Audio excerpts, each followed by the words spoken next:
going from the regular ribeye that we purchase from mainland.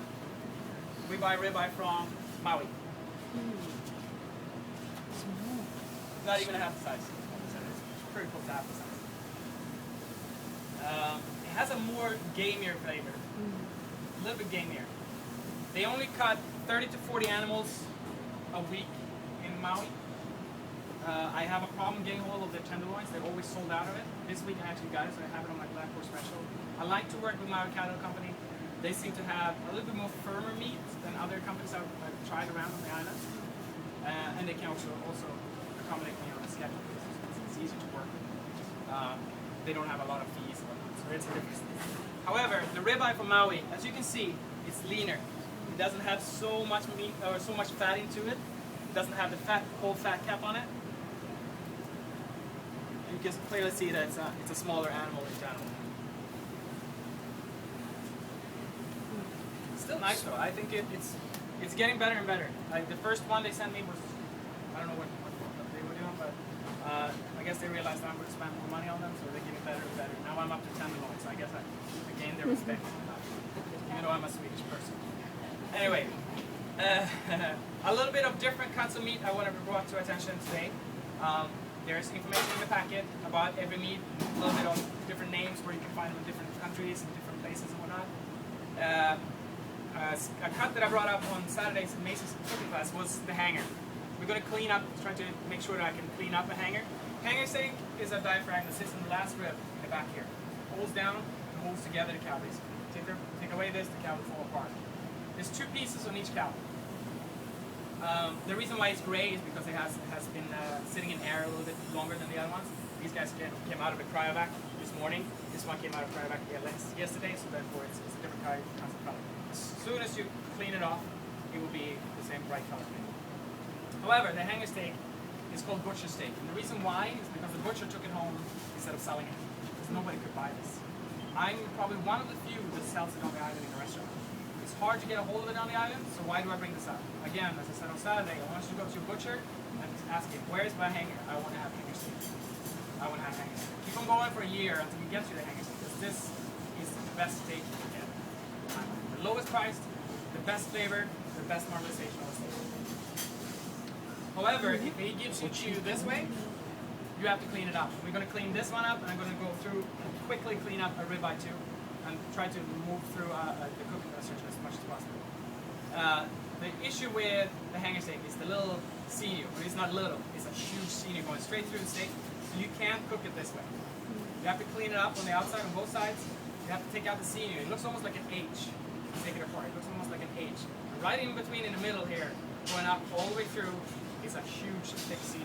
If you don't cut that out, we can't. It's not good. You're not going to be able to chew it or digest it properly. It's just going to be a horrible experience.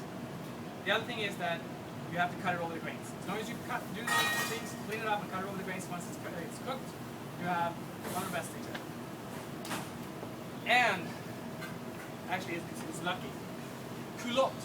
Culotte is a French name for the neck steak.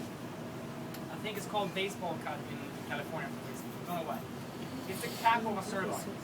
Lucky for me, I ordered it unclean because I thought we could clean it here today. It's a lot of work to clean it. And obviously my purveyor understood and knew that, so he sent me cleaned, already cut, ready to go. This is a fantastic cut too. A little bit chewier. It doesn't have the much marbleization as you can see in the meat, but usually when culotte comes, it's a peeled knuckle with top sirloin. And I know it says a lot and nothing really. It's a big piece, and you have to peel them off layer by layer. And that's usually what happens with a lot of these steaks that comes out now in restaurants where it's containment. Like, we want to make as much profit on the steak as possible, and we also want the customer to have an experience. Hanger steak is a perfect example. We make a little bit more money because we have a lot of big operation behind us that needs to be able to do this. But also, it gains a lot of, name for itself. Hangers in New York City is common as ribeyes. And I love it. I think in 5 years, New York has spread the word about hanger steak or wherever it came from in very nicely. They've done a very, very good job at spreading the word about it. Next thing is culotte. They're pushing it hard. They wanted to sell it because all these cuts, there will be cuts left over. Nobody's buying the culotte. Nobody's buying the flat iron we're going to see with the skirt. So it becomes, they have to sell it much cheaper to get rid of it. So they're promoting their less cuts that it is purchased. Culotte is one of them. I think it's good. They usually sell it as, in France, steak free, which is very common. It's one of the better steaks, flavor steak that is. Again, next steak down the line is called a flat iron. Flat iron comes usually in a clod of, I would say, 4 or 5 pounds. And again, it sits with a lot of sinew. It's layered steak, you can say it. So there's a lot of thick sinew going in through it. So if you buy it from your local butcher, you'll probably not find this nice if you can get a hold of it. It's usually a big clod, so you have to peel it off layer by layer. So that's why I peeled out a few of them. And it will create the whole clod. So you cut in between. As you can see, the flat iron steak is much more mobilization. It has more fat in it, makes it more moist, and much more juicier steak. At least the last cut is skirt steak. Skirt steak sits on the outside. Obviously, it's a skirt sitting on the rib on the outside. Again, it's a marblet steak. A lot of Mexican restaurants use fajitas, etc. I think it needs more attention than that. I think it's fantastic when they do fajitas. It's good, but I think you can use it for so much more. And I'm going to do a skirt steak salad for you guys for lunch today. Again, there's always, if you get this and you cook it the way it is, you're not going to be able to eat it. So the reason why they probably don't sell it is because people don't know what to do with it. And that's why I brought it up here. As you can see here, this is the easiest thing to clean up. Just peel off the outer layer. And it's usually stuck to the sort of in a seam here. The only thing I need to do is cut it off. And I'm going to try to show you that as much as possible. So you just peel it off on both sides and you grill it. You slice it again over the grains. You have a fantastic steak. Put it on the grill at home. It's cheap, affordable, and it feeds a lot. It's a big plot, big piece.